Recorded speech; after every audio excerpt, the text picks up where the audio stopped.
¿Qué les parece si entramos en la palabra? Gracias al grupo y vamos a orar allí donde está. Levante su mano y dígale: Señor, habla mi vida, que tu palabra se haga rema. Quiero ser hoy buen terreno donde esta palabra dé al 100, al 60 y al 30.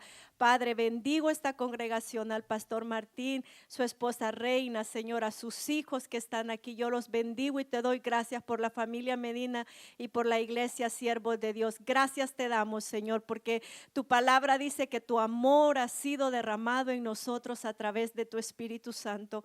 Y así es, Señor. Te amamos, Padre, porque tú nos amaste primero. En el nombre de Jesús. Amén y amén. Dios les bendiga a todos. Hoy vamos a hablar acerca de disfrutando nuestra salvación. Puse una imagen. Mire esa imagen. ¿No le gustaría estar allí? Porque yo dije, es como sentarse allí, qué rico, con este frío uno no sé, pero disfrutando de nuestra salvación. La salvación ha sido un regalo que Dios nos ha dado. ¿Cuántos dicen amén? Pero en la vida hay decisiones fundamentales que nosotros hacemos como seres humanos. Por ejemplo, elegir una profesión. Los jóvenes que están en el colegio, los jóvenes que están en high school, tienen que decidir una carrera. A veces la presión de qué carrera decidir, o si cambiamos nuestra carrera, o los más adultos, un trabajo, qué trabajo vamos a agarrar. Son decisiones fundamentales. El casarnos, con quién nos vamos a casar. Yo creo que si estás casado, la pareja que tienes es porque tú la escogiste. ¿Sí? ¿O a alguien le arreglaron el matrimonio aquí? No, ¿verdad? Nadie lo obligaron. Tal vez fue circunstancial, por las circunstancias, por cualquier razón. El punto es que ahora ya es una decisión hecha y ya hay que echarle para adelante. Entonces hay decisiones como elegir una profesión, casarnos, decidir cuántos hijos vamos a tener cuando somos papás jóvenes y queremos decidir. Espero que nuestros hijos hayan sido planeados, deseados y no un tumor, como decía alguien por ahí, que le dijo: papá, mami, me desearon, ustedes me desearon a mí. No, mi hijo, si pensaba que era un tumor, le dice. Entonces, que fueran planeados, deseados, decididos, pero muchos de lo que hoy somos, mucho de lo que los adultos y jóvenes hoy son de las decisiones que tomamos ayer. Mucho de lo que hoy somos, dónde estamos, los hijos que tenemos, con quién nos casamos, el trabajo que tenemos, la carrera que hemos, muchas decisiones de las que hoy o de lo que hoy usted es de las decisiones que fue ayer. Aún si está en un trabajo que no le gusta, es basado en una decisión que a lo mejor usted ha tenido miedo cambiarlo, dejarlo, dar otro paso, pero la mayoría de las decisiones que hoy son consecuencias de decisiones de ayer. Hay una decisión en la vida del ser humano y una de esas decisiones es cuando le entregamos a Jesús como nuestro Señor y Salvador. Y yo creo que los que estamos aquí es porque ya hemos hecho esa decisión, la decisión de entregarle nuestra vida a Jesús como nuestro Señor y Salvador. Pero no solo eso, en esa decisión también encierra dónde queremos pasar nuestra eternidad. Porque todos decidimos dónde vamos a pasar la eternidad aquí en la tierra. ¿Cuándo sucede eso? Cuando entregamos nuestra vida al Señor Jesús. La Biblia dice que somos trasladados de la luz, de las tinieblas, a su luz admirable. Al momento que aceptamos a Jesús, en otras palabras, usted y yo cambiamos de residencia. Cambiamos a un nuevo destino, a un futuro, una vida eterna. El aceptar a Jesús como nuestro Salvador personal. ¿Cuántos hemos hecho esa decisión? Creo que la mayoría de los que estamos aquí, los jóvenes, los niños, en algún momento tienen que hacer su propia decisión personal. Como decía alguien, Dios no tiene nietos, Dios tiene hijos, herederos y coherederos de la gracia en Cristo Jesús. Y esa es una decisión que tienen que hacer ellos también. Pero una vez que yo acepto a Jesús como mi Señor y Salvador personal, ¿ahora qué? ¿Cómo vivo? ¿Cómo debe de ser mi caminar al yo haber aceptado a Jesús? Y hoy yo quiero hablar en el libro de Romanos. Si usted conoce o ha estudiado el libro de Romanos, el apóstol Pablo escribe este libro a los romanos antes de llegar a Roma. Él les manda esta carta para aclarar ciertos puntos, para poner ciertos puntos en claridad. En el libro de Romanos, los primeros capítulos, él habla a sus lectores acerca del plan soberano de Dios. Hay algo que la Biblia dice que Dios es soberano. ¿Qué quiere decir que Dios es soberano? Soberano quiere decir que Dios tiene autoridad, poder absoluto y supremo sobre toda su creación. Eso es un Dios soberano, que Él tiene poder, autoridad y poder supremo sobre todo lo que Él ha creado.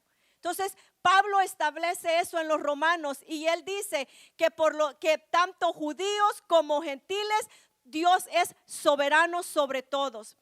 Expone la claridad de la doctrina básica de la fe. Hay libros en la Biblia que son de temas doctrinales, de tema práctico.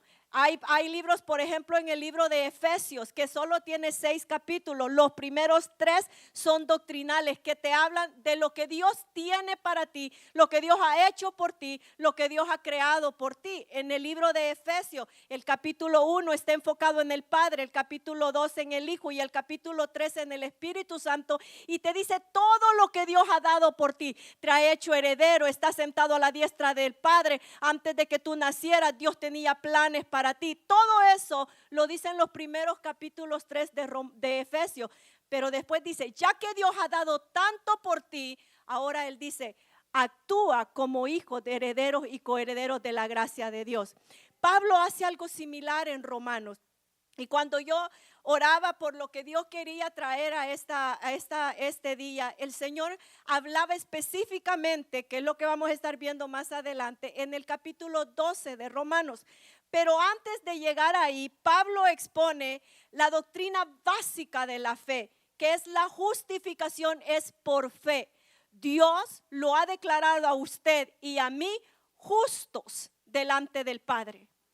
Y usted y yo no somos justos por nada bueno que usted y yo hayamos hecho. Es más, Dios no dice que solamente que usted es justo. La Biblia nos llama santos.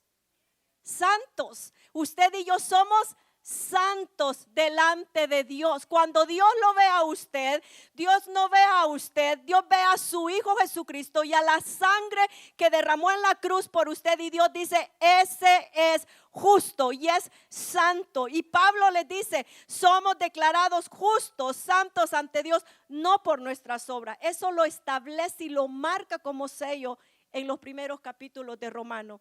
También habla de la relación entre la ley y la gracia. Dice, resalta que la salvación es un regalo gratuito de Dios, no algo que nadie se pueda ganar. Yo siempre digo, nada de lo que usted haga sorprende a Dios. Nada de lo que yo haga sorprende a Dios.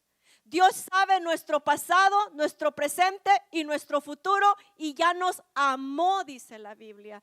En Juan 3:16 dice que Él ya te amó antes de que tú fueras a hacer algo, de lo cual no nos sentamos nosotros orgullosos. El amor de Dios no está basado en mis acciones. El amor de Dios está basado en quién es Él. La Biblia dice que Dios es amor. Y eso son cosas fundamentales, porque tenemos un enemigo, el diablo, nuestro adversario, nuestro acusador de las almas. Dice Apocalipsis que él, cuando tú y yo hacemos algo que quizás se sale un poco, la Biblia le llama a eso pecado. Cuando tú y yo, la Biblia dice que la palabra pecado significa errar al blanco. Dios ha establecido reglas morales por las cuales nosotros nos debemos conducir. Pero cuando tú y yo fallamos y erramos en cumplir esas reglas, Dios le llama pecado. Y cuando tú y yo pecamos, y puede sonar un poco, dice usted, ay, ¿cómo así? Cuando tú y yo, aun cuando tú y yo pecamos, Dios aún te ama. Y el enemigo viene y te puede acusar y te dice, mira cómo eres. Mira lo que hiciste, pero la Biblia dice que Él es el acusador de nuestras almas. Y Pablo estaba dejando eso bien en claro a los romanos, diciéndole que resalta que mi salvación no está basado por algo bueno que yo haga, está basado por lo bueno que hizo Jesús en la cruz del Calvario. Cuando en la cruz dice que por el gozo, dice Hebreos, puesto delante de Él, sufrió la cruz. ¿Cómo puedes estar tú sufriendo en gozo? Pero cuando estaba en la cruz te veía a ti y me veía a mí. Veía que el hombre, que nosotros, hermanos, nunca seríamos buenos por nuestras propias obras. O alguien aquí es bueno y dice, yo tengo salvación porque yo soy bueno. No hay bueno, decía Romanos, Pablo también. La obra redentora de Cristo dice que toda la humanidad, tanto gentiles como judíos, han pecado y están separados de Dios. En Isaías 59, si no me equivoco, decía de que el pecado de ustedes ha hecho separación. Es el pecado lo que separa al hombre de Dios. Y Pablo dice allí, dice que toda la humanidad, tanto gentiles como judíos, han pecado y están separados de la gracia de Dios, mereciendo el juicio. Luego llega Jesús y muere en la cruz. Escuche esto. Llega Jesús, muere en la cruz, paga por mi pecado, y ese sacrificio Dios dice que es justo, agradable y perfecto. Cuando Juan el Bautista vio que venía Jesús para el Jordán, ¿qué dijo Juan? Este es el Cordero de Dios que quita el pecado del mundo. Dios no vino, el sacrificio de Jesús no es para cubrir nuestros pecados, es para quitarlos. Y cuando tú y yo entendemos que cuando aceptamos a Jesús como Señor y Salvador, nuestros pecados han sido quitados. Nos quita el pecado y dice la palabra que nos imputa su justicia. Eso es algo maravilloso de poder entender. Que Dios viene y te declara justo, te quita el pecado y te impone una justicia. Romanos ahí mismo dice de que por un hombre pecaron todos, ¿verdad? Usted le dice, oh, pero es que ¿por qué nosotros se nos llama pecadores? Por una naturaleza pecaminosa. Y la Biblia dice en Romanos que porque un hombre pecó. ¿Quién pecó? Adán, ¿verdad? Y uno dice, pero no es justo, yo no estaba allí, ¿qué culpa tengo yo que Adán haya pecado? Pero luego dice, pero también por uno justo se nos declara a todos justos. La justicia de Jesús ha sido imputada en nosotros para justicia y para salvación y para redención. Delante de Dios como el pago perfecto, y se nos imputa, es añadido a nosotros, puesto que nosotros a través de la fe cuando creemos en Jesús. Yo quiero hoy establecer algo bien importante en cada uno de los que estamos aquí. El aceptar a Jesús. Cuando usted y yo aceptamos a Jesús, somos santos, somos justos, somos santificados, somos redimidos, somos imputados. Salvación, redención, perdón se nos ha imputado a nosotros a través de la fe en Jesús. Entonces, Romanos tiene dos grandes divisiones, si lo podemos decir. Una parte es del capítulo 1 al capítulo 11, que explica que la salvación por la fe en Jesús y la justificación. Usted y yo, Pablo les dice del capítulo, si usted lee Romanos, del capítulo 1 al capítulo 11, le dice todo lo que usted tiene en Jesús. El canto que cantaba el grupo de alabanza donde decía, mi pecado me sacó del jardín. Pero dice, ¿qué más dice? Su bondad puso su jardín en mí. Quiere decir que el pecado de Adán nos sacó del jardín, pero con el sacrificio de Jesús vino y puso eso de regreso en nosotros. A Él sea la gloria por el sacrificio que ha hecho Jesús, que hizo Jesús. Entonces Pablo le dice, Pablo hace un giro decisivo. Si estoy diciendo que del capítulo 1 al capítulo 11, Pablo dice todo lo que somos. Somos justos, somos santos, somos justificados, somos perdonados, somos santificados, tenemos redención, tenemos perdón, tenemos salvación. No hay nada de lo que pueda hacer. No hay justo, no hay ni uno, no hay quien haga lo bueno. Entonces, si Dios ya lo hizo todo, ¿qué me toca a mí? Y ahí es donde entra un giro que Pablo hace en el capítulo 12 al capítulo 16, que detalla cómo los creyentes deben de vivir en esa fe a través del amor y la obediencia de Dios. Pablo hace ese giro y ya no se enfoca en lo que creemos. Todos creen lo que yo les he dicho, porque la Biblia lo dice. ¿Crees tú que cuando tú pecas eres justo? ¿Crees tú que cuando tú le fallas a Dios eres santo? ¿O crees que te sales? ¿Sientes que Dios te sigue amando o ya no te amo por eso? Me sigue amando. Sigo siendo justo y sigo siendo santo, pero necesito reconocer, y ahí es donde la Biblia dice arrepentirnos y cambiar nuestra manera de caminar y manera de conducirnos. Le voy a decir, ya no se enfoca en lo que creemos, mi nuevo yo. La Biblia dice que si alguno está en Cristo, nueva criatura es. Y las cosas viejas, y he aquí todas son hechas nuevas. ¿Cuándo se hace ese giro? ¿Cuándo cambiamos el switch los creyentes? Los que hemos creído. Porque creyentes se le llaman a los que han creído en Jesús. ¿Cuándo se hace ese giro de esa vida cristiana? De cambiar, porque mire, el creer no basta. El creer en Dios, en creer que soy justo, que soy santo, que soy redimido, que soy perdonado, que todo su perdón ha sido imputado en mí a través del sacrificio de Jesús. Creer todo eso no basta si yo no lo practico. La Biblia dice de que conoceréis la verdad y la verdad os hará libre. No es la verdad que conozco, sino la verdad que practico es la que yo voy a ejecutar. Es, por ejemplo, si usted va a ser doctor, alguien aquí ha ido a la universidad para ser abogado, doctor, pero si usted solo fue y nunca lo ejercitó, ¿lo hace a usted un doctor? No lo hace un doctor. ¿Qué complementa el todo? Lo que sabes y lo que practicas. Por eso es que cuando uno se va a ir a una carrera, demandan a algo que es la práctica. A los hospitales los mandan a hacer práctica por muchas horas. ¿Por qué? Porque necesitas poner en práctica lo que sabes. Y Romanos eso le manda a invitar a la iglesia. Le hace una invitación a practicar lo que sabes. ¿Cuántos cristianos sabemos lo que tenemos que hacer y no lo hacemos? Entonces hay un giro, debe de haber una decisión en mi vida. Ahí es donde hay un pasaje en Filipenses 2:15, donde ya que Pablo le ha dicho que como respuesta deben llevar a los romanos lo que saben, que lo practiquen. Hay un pasaje en Filipenses 2:15 que dice, por tanto, hermanos míos, como siempre habéis obedecido, no como en mi presencia solamente, sino mucho más ahora en mi ausencia. Pablo dice, ocupados, otra palabra de ocupar es obrar, trabajar. Él dice, ocupados en vuestra salvación con temor y temblor. ¿Qué quiere decir ocuparme en mi salvación?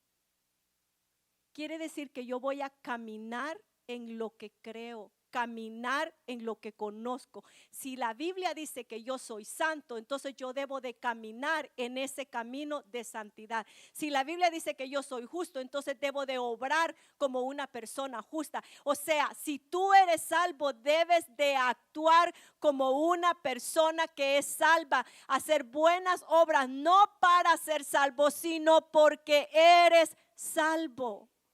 Debe de haber ese switch en nosotros, que muchas veces uno dice, oh, es que yo porque soy cristiano voy a hacer buenas obras. No, porque soy cristiano necesito hacer buenas obras. Efesios dice que fuimos creados para buenas obras antemano, desde antes de la fundación del mundo. Entonces, si por ejemplo yo le digo, yo estoy estudiando para doctor, yo voy a la universidad para doctor, entonces Pablo prácticamente me tendría que decir, Norma, ocúpate ¿en qué? En vuestra vocación. Trabaja en ella. ¿Para obtenerla? No, porque ya la tengo. ¿Sí me entienden? O sea, si usted es mi esposo que es pintor, ¿en qué se ocupa él? En pintar. En que si tú eres maestro, ¿en qué te debes ocupar? En enseñar. Efesios no dice que debemos de andar de acuerdo con nuestra vocación con la cual fuimos llamados. Hermano, muchos de nosotros nos llamamos cristianos, pero no caminamos como cristianos. No caminamos, no trabajamos en nuestra salvación, en lo que ya se nos ha dado, en mi justicia, en mi salvación, en mi santificación, en mi provisión. Yo debo de creer que ya lo tengo, y como ya lo tengo, debo de caminar en ella, no para obtenerlo, sino porque ya lo tengo. Cuando entendemos eso, es como que tú dices: yo quiero tener mucho dinero, pero si tú tuvieras $100,000 en el banco, tú no estarías deseando tener $100,000 en el banco. Tú caminarías confiado que ya lo tienes. Así mismo es nuestra salvación. Disfrutar de mi salvación es creer todo lo que se me ha depositado, y como ya lo tengo, yo debo de caminar, obrar en ella, no para obtenerlo, sino porque ya la tengo. ¿Cuántos lo entienden? Y entonces Pablo dice, hace ese giro de cómo llevar una vida cristiana, pero no para recibirla, sino en respuesta de lo que yo ya tengo. Si usted estudia la Biblia, el Nuevo Testamento te dice todo lo que los cristianos se nos fue depositado a través de la resurrección de Cristo. Sanidad, la Biblia dice que por su llaga fuimos nosotros curados. Perdón, dice que el molido fue por nuestros pecados. El castigo de nuestra paz fue sobre él, y por su llaga fuimos nosotros curados. Tenemos redención, tenemos salvación, tenemos justificación, tenemos perdón, tenemos vida eterna, tenemos nombre nuevo, propósito nuevo. Todo fue hecho ya por Jesús en la cruz del Calvario. Y ahora la Biblia dice: camina en ella, camina en eso que has recibido, camina en esa salvación con temor y temblor. Hermano, no es para obtenerla, es porque ya la tengo. Gloria a Dios. Yo cuando puedo entender, tú dices: ¿cómo voy yo a ofender a un Dios tan grande? ¿Cómo voy a pecar deliberadamente si el Señor ha puesto en mi salvación, justificación, salvación, redención, justificación? ¿Cómo podemos menospreciar, dice Hebreo, una salvación tan grande? O sea, cuando entiendes todo lo que se te ha dado, esto significa llevar a la práctica la fe. Y ahí fallamos los cristianos. Conocemos mucho, practicamos poco. Conocemos mucho y practicamos poco. Entonces, del capítulo 1 al capítulo 11 en Romanos, Pablo les dice: esto es lo que ustedes son, esto es lo que se les ha dado, esto es lo que se les ha depositado. Y en el capítulo 12 hace este giro y dice: ok, como tienen todo eso, les voy a decir cómo deben de caminar. Esto es llevarla a la práctica, recibir por gracia, viviendo una vida de obediencia, santificación, dependencia de Dios, no para ganarla, sino como respuesta en agradecimiento. Hermano, yo siento que hoy en día nos cuesta entender lo que significa el sacrificio de Jesús en la cruz.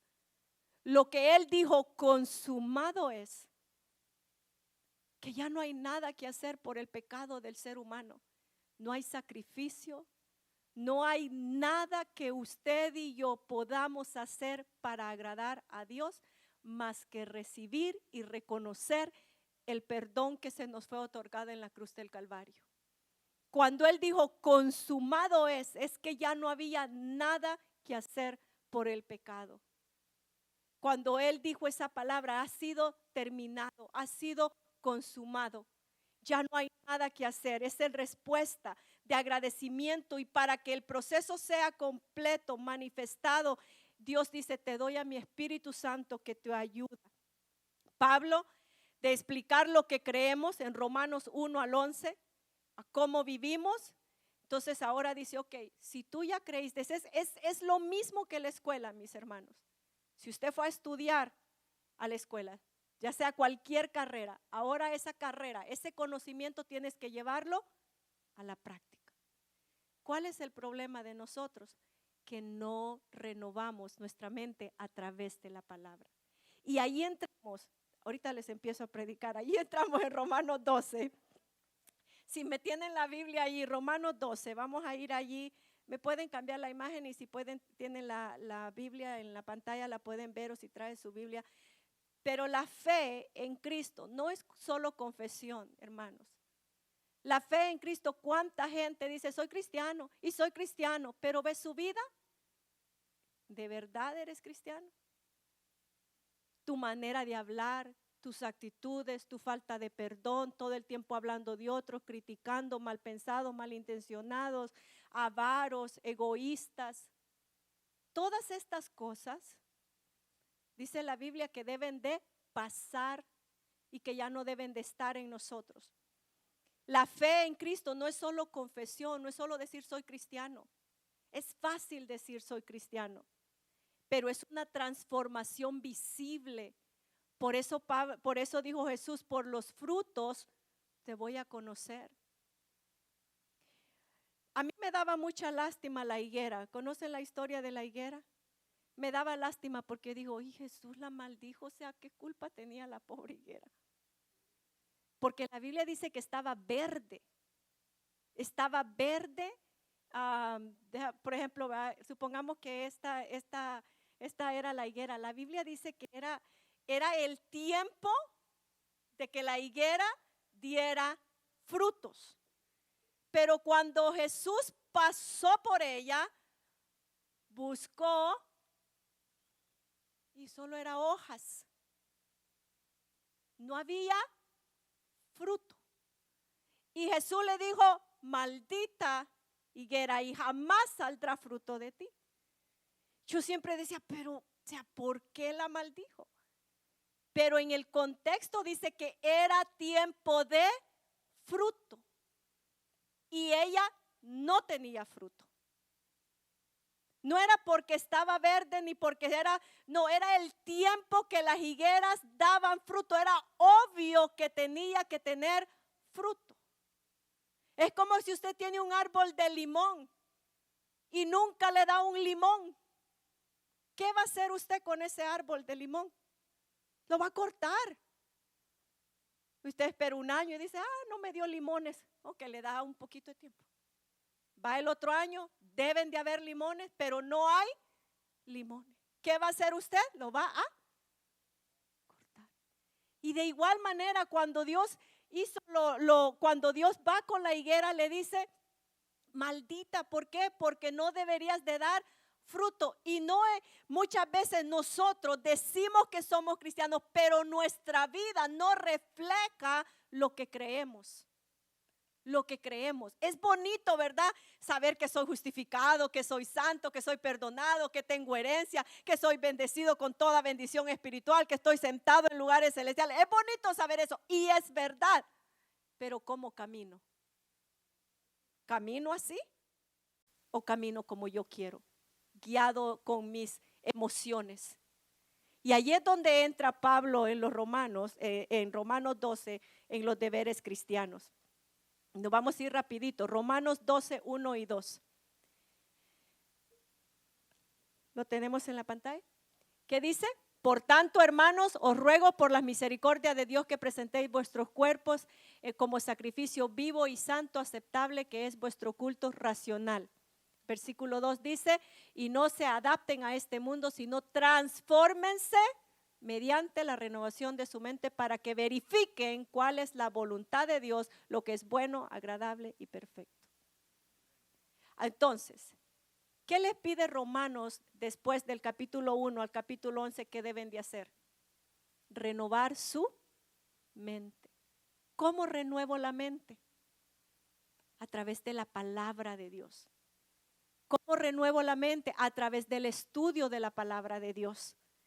La Biblia dice que la verdadera adoración no se vive, no se canta, perdón, se vive. La verdadera adoración es bonito y vemos al grupo de alabanza. ¿Lo viven o solo lo cantan?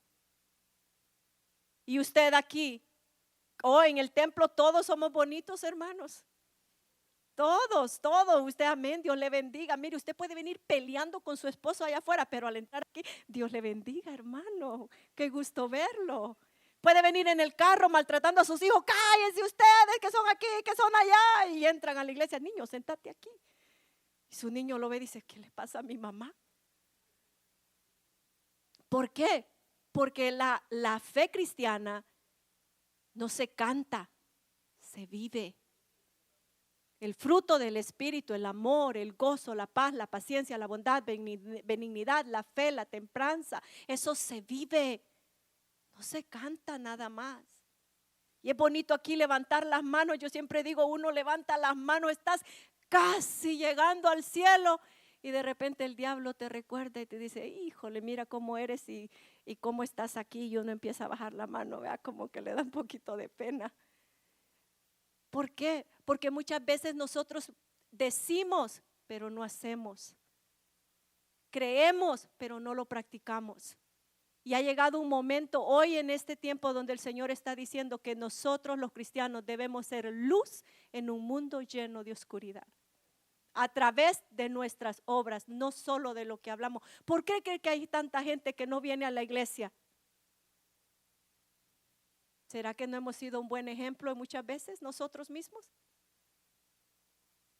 Entonces, un sacrificio vivo, una entrega diaria, constante y voluntaria. Nos conformamos a este mundo, si no dice ser transformados por la renovación de la mente, o sea, de la palabra. La mente renovada discierne, dice ahí, lo que es para que verifiquen cuál es la voluntad de Dios. Entonces, ¿cómo no me transformo, hermano? A través de la palabra. No leemos la palabra hoy en día, nos da pereza leer un capítulo, sentimos que es mucho.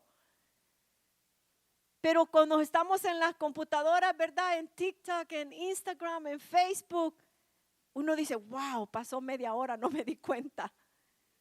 Que así fuera cuando estamos leyendo, ¿verdad? Dice, wow, pasó tanto tiempo. Decía en mi clase de terapia familiar que una alumna, una persona llegó porque tenía insomnio. Entonces, la terapia, hay una terapia que es contraria a lo que, o sea, va contraria a lo que tú haces. Entonces, el doctor le dijo, ok, de ahora en adelante, la medicina es que no te puedes dormir por las noches. ¿Qué padecía? Insomnio. ¿Y cuál fue el remedio? Que no se podía dormir. No sé qué vas a hacer, tienes que leer, tienes que caminar, tomar café, no sé lo que, pero prohibido dormirte por la noche. Y esa fue la sanidad. O sea, muchas veces nosotros pensamos que la palabra es aburrido, eso, pero es lo que nos trae sanidad, es lo que nos trae liberación. Entonces, ¿estoy viviendo una fe de domingo o una fe que gobierna toda la semana?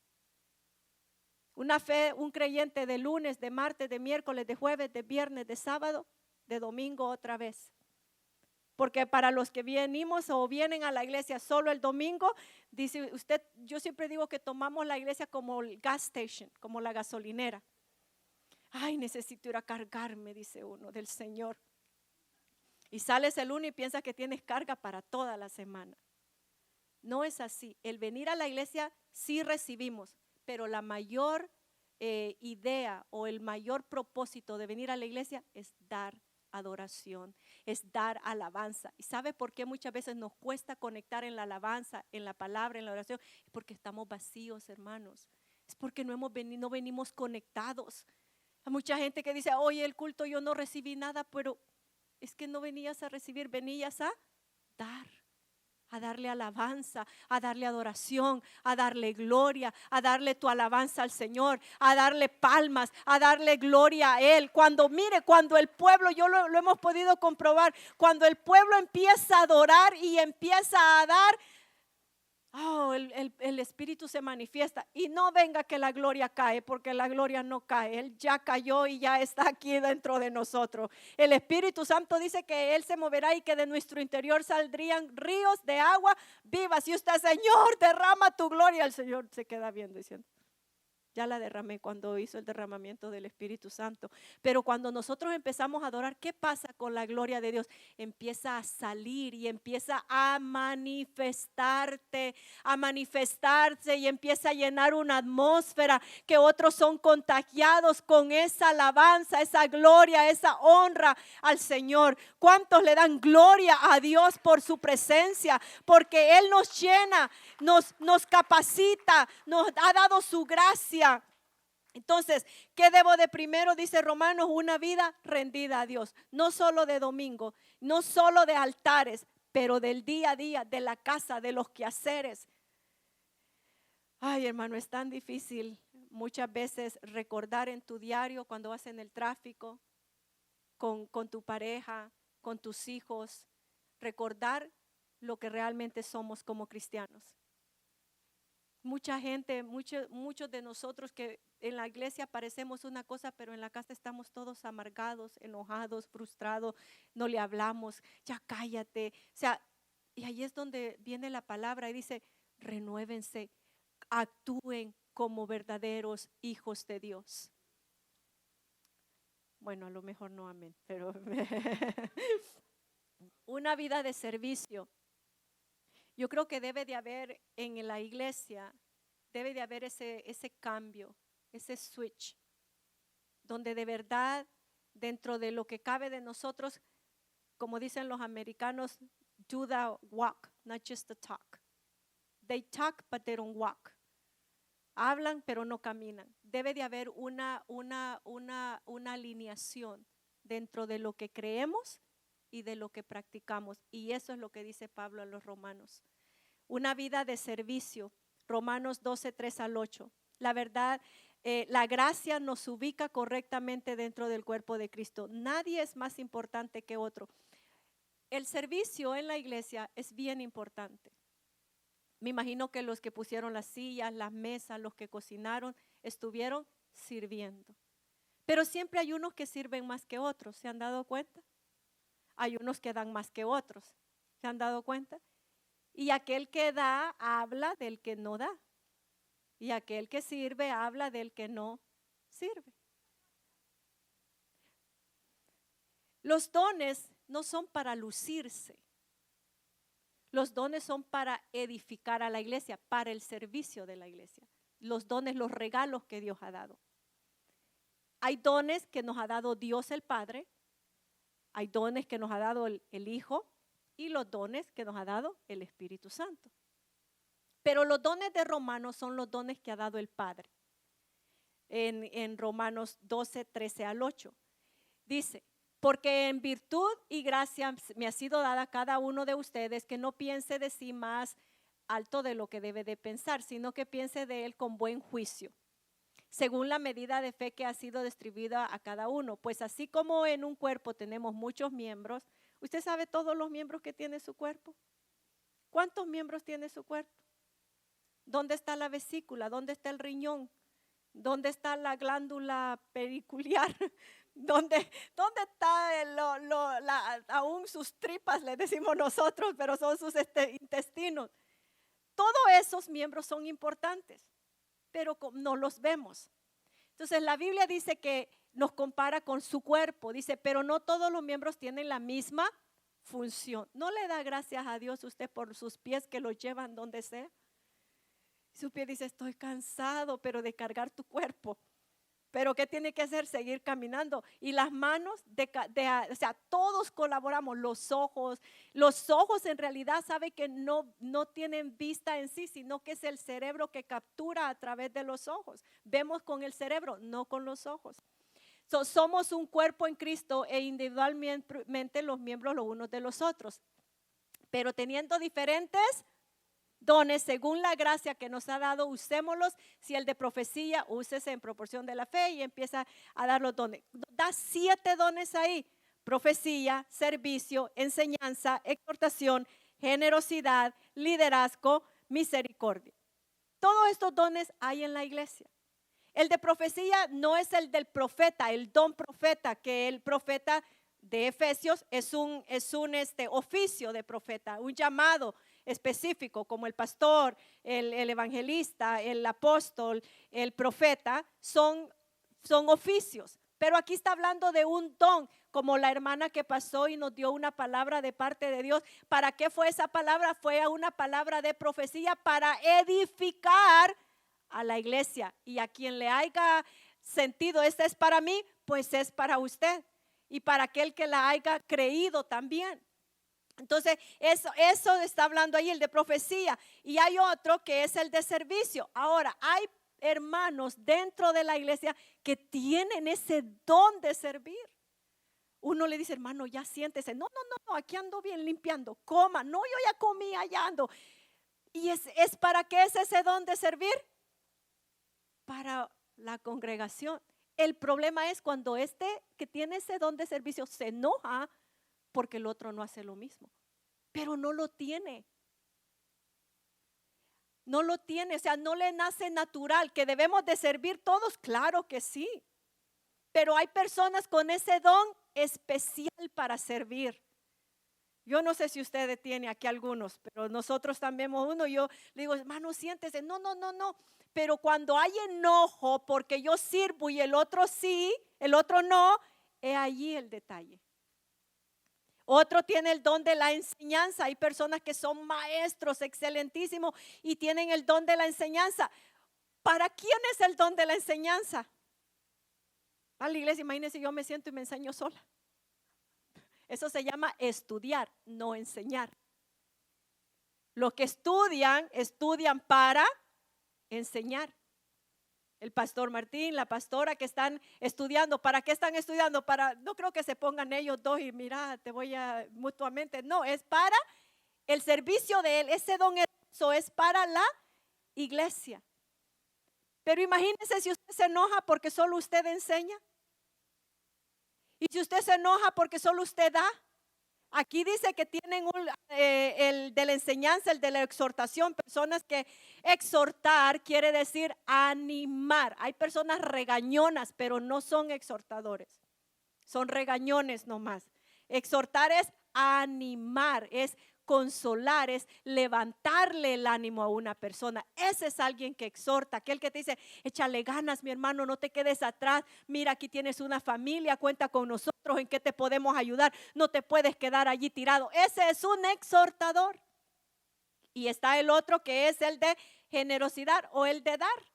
Hay personas que son generosas por naturaleza, ni les tienes que pedir. Ellos dicen cuánto hay que dar, dónde hay que dar, a dónde lo tengo que enviar. No, pero hay otros hermanos que uno le dice, hermano, ¿será que puede traer, que puede donar $50? Ay, no, y un paquete de tortillas, hermano, eso sí puede. No tienen esa naturalidad, ese don. Decía en mi clase uno de mis maestros, las personas que tienen el don de dar, les molesta que les pidan. ¿Por qué? Porque ellos dan, ni les tienes que pedir. Y eso es un don. Ahora, el que no da, ¿tiene que enojarse? ¿El que da, tiene que enojarse? No, porque eso es tú y Dios, eso es algo, es un don que Dios te lo ha dado para la iglesia. Ahora, si usted tiene el don de dar, ¿se ha fijado que siempre tiene, que siempre Dios le da? Siempre Dios da. No lo sé, pero es que yo sé que Dios da, porque la palabra dice que Dios da semilla al que siembra y pan al que come. Así que si usted no da, si usted no es un dador y usted dice es que no tengo, pues sí, no vas a tener. Porque como no siembras, no cosechas. Esa es una ley natural. Y lo que siembras, cosechas. Si usted siembra dinero, ¿qué va a cosechar? Y si siembra amistad, ¿qué va a cosechar?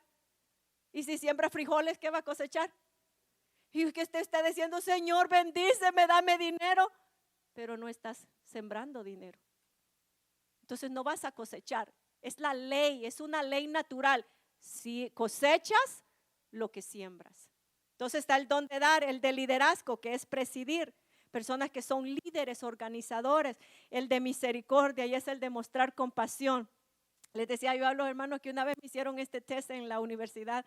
Este test es como un estudio, pero es un test y en el test te sale cuál es tu don más fuerte.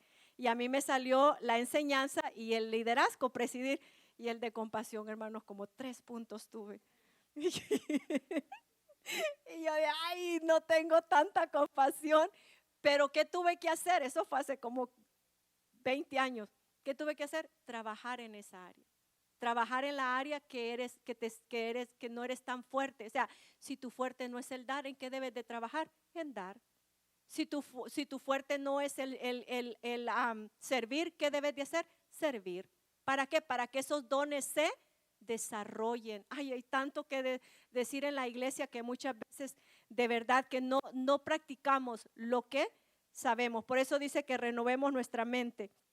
Entonces, mi don es para el servicio de la iglesia. Número 3, una vida marcada por el amor genuino. Romanos 9, 12, 9 al 13. Ahí mismo, 9 al 13. Dice, el amor sea sin. ¿Qué es ser hipócrita? En la antigüedad eran los que trabajaban en el teatro. ¿Usted sabe que se ponían una máscara? Y los que hacían, y se ponían una máscara para ser como actores. A eso les llamaban hipócritas. O sea, era de lo que es como, por eso dice que el amor sea sin hipocresía. Lo peor que podemos decirle una frente al hermano, hermano, I love you so much. Y te des la vuelta y digo, ay, cómo me cae mal ese hermano. Ay, es que mira cómo es siempre igual. Dice Pablo, el amor sea sin hipocresía, aborreciendo lo malo, aplicándose a lo bueno, sean afectuosos los unos con otros, con amor fraternal, con honra. ¿Sabe que hay poca honra también?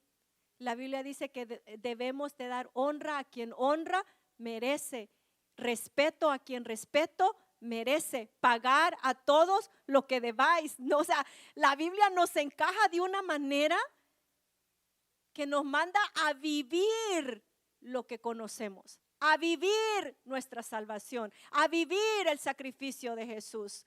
Entonces él dice, gozándose en la esperanza, perseverando en el sufrimiento, dedicados a la oración, contribuyendo para las necesidades de los santos y practicando la hospitalidad. A eso nos manda. Estos pasajes son guía para la vida cristiana que refleja el amor de Cristo, las acciones, saliendo de la comodidad para servir a Dios y a los hombres. Así que una vida que vence el mal con el bien. El creyente responde diferente bajo cuando te maltratan, cuando te hacen algo de injusticia. Cuando alguien te hace mal, dice, vas a ver, mire, a veces uno es como que de alguna manera queremos dejarle saber a alguien lo que nos ha hecho, ¿verdad? O sea, es como que uno está diciendo, buscando la oportunidad. Tal vez no le voy a decir, mira lo que me hiciste, pero como de que de alguna manera dejarle saber de que me hizo sentir mal. Y ahí es cuando Dios ve el corazón y la intención del corazón. Proverbios dice, no te alegres cuando a tu enemigo le vaya mal. No sea que te vea el Señor y se arrepienta del mal que pensaba hacerles. O sea, es como cuando alguien te ha hecho mal y le va mal y tú dices, qué bueno, se lo merece. Dios es justo, Dios es. Y Dios dice, eso está malo. Dice, no te alegres cuando a tu enemigo le vaya mal. Entonces, el rendirnos a un lugar, en lugar de maldecir, el no vengarse, en confiar en la justicia de Dios, el bien es más poderoso que el mal. Conclusión, porque ya vamos a comer. Romanos 12, si usted lee en su casa, le invito a que lea el resto, Romanos 12, 13, 14, 15 y 16, nos manda a cómo vivir, no para ser salvos, sino como porque soy salvo. Y Pablo dice que debemos de caminar en esa salvación que ya hemos recibido. Nos llama a una fe encarnada, visible y transformadora. No se trata solo de creer correctamente, sino de vivir conforme a lo que creemos. Esto es disfrutar de nuestra salvación. Cuando tú vives lo que crees, entonces es disfrutas. Disfrutar quiere decir gozar. Fíjense que estaba viendo la palabra disfrutar y quiere decir gozar los productos, regalos o utilidades de algo. Eso quiere decir disfrutar. Disfrutar de mi salvación quiere decir gozar de ella, de lo que se me ha regalado, de lo que se me ha dado. La Biblia llama que disfrutemos de nuestra salvación. Pero cuando la disfrutamos, cuando creemos correctamente y caminamos correctamente en ella. Creo que vamos a comenzar un año. Hoy es el último domingo de este 2025 y creo que la palabra de Dios y que el Señor nos está llamando ya no solo a hablar ni a decir que somos, sino a que caminemos en eso que creemos y que este año sea diferente y podamos tomar una decisión y decir, yo voy a cambiar, no porque yo lo voy a hacer en mis fuerzas, porque el Espíritu nos ayuda a cambiar. Dice que todo aquel que pide, recibe, el que busca, halla y al que toca, se le abrirá. Entonces la palabra de Dios nos llama y nos hace esa invitación. Debe de haber un punto, hermano, hoy en nuestra vida de decir, yo voy a cambiar. Y yo ya no voy a ser igual. Voy a disfrutar de mi salvación. Una vida rendida impacta hogares, impacta iglesias, impacta comunidades. Pedro le decía a las mujeres, les decía, tal vez ni le tengas que predicar a tus esposos, pero con tu comportamiento harás que ellos cambien. Entonces quiere decir que yo hago que otra persona cambie a través de mi comportamiento. Y como lo he venido diciendo, quizás tú seas el único Jesús que mucha gente va a ver.